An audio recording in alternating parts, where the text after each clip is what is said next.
આદરણીય આચાર્ય અને આ સ્કૂલના મજબૂત આધારસ્તંભ સમાન મારા ગુરુજનો અને મારા વહાલા વિદ્યાર્થી ભાઈઓ બહેનો, આપ સૌને પટેલ બંસીના સાદર પ્રણામ.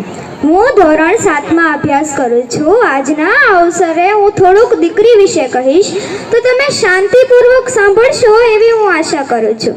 કે દીકરી તો વહાલનો દરિયો હોય છે. દીકરી શબ્દ સાંભળતા જ ચારણ કન્યા જેવી લાખો કરોડો દીકરીઓ યાદ આવે છે. કે માતાની મિત્ર છે દીકરી, માતાની મિત્ર છે દીકરી, પિતાનો પ્રેમ છે દીકરી.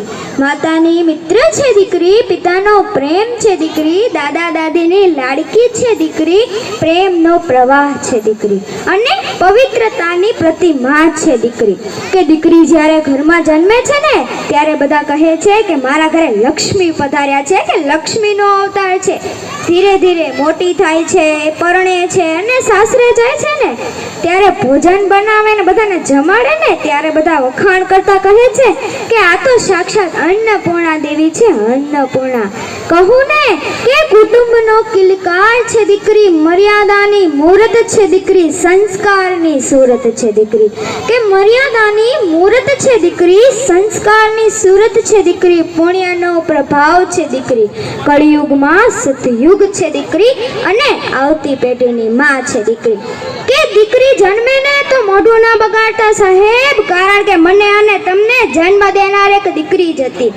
કે દીકરી આવે એટલે ઈશ્વરનો આશીર્વાદ નહીં, દીકરી આવે એટલે ઈશ્વરનો આશીર્વાદ ના માનતા હો.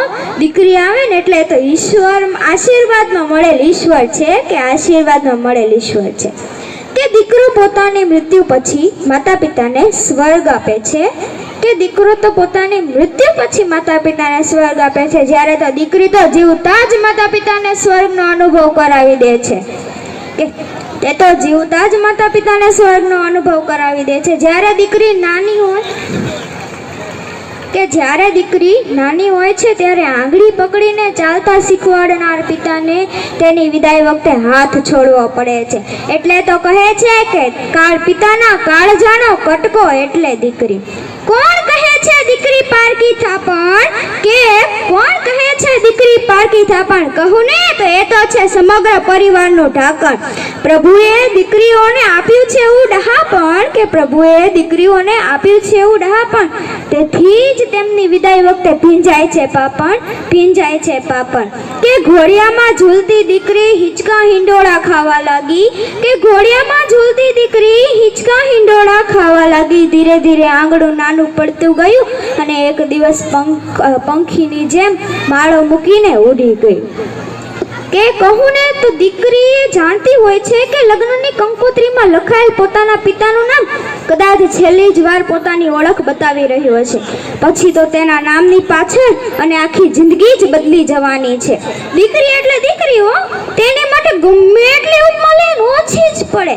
કે કાળજાનો કટકો, પ્રેમનું પારણું, હેતનો હિંડોળો, હરખની હેલી, વહાલની વર્ષા, કે ધરતીનો ધબકાર સાથે સૃષ્ટિનો શણગાર.